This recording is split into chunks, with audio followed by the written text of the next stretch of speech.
RPC Queen Hoy tagane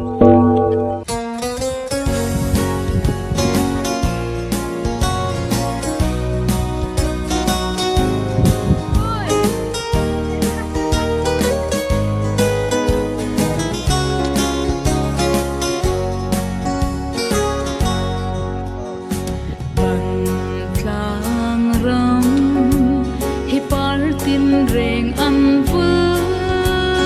na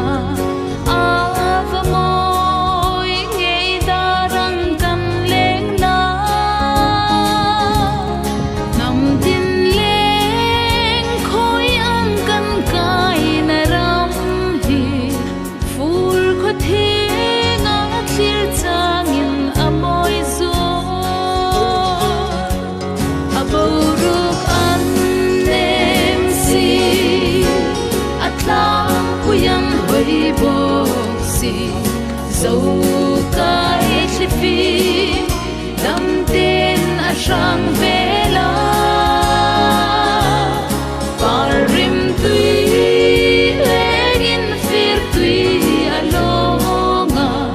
kan tlang ram shing le shim tin reng long na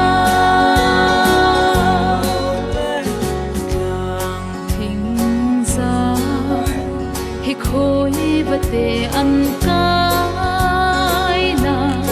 tukram pui sang sa tinan kai na tukram shing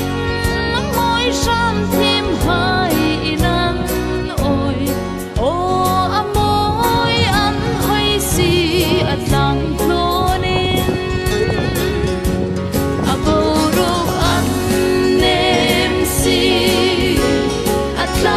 Kuyan hoi boxi zo kai thlifi dam ten ashang vela par rim tui legin fir tui alonga kan tlang ram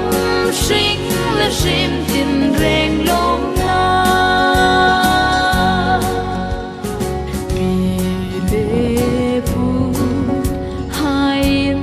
si le khova lung mola an sai na ram lo ni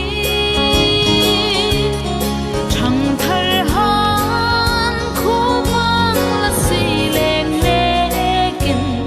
por vai pui daran kan sai diu del hi aborok an Kuyan hoi boxi zo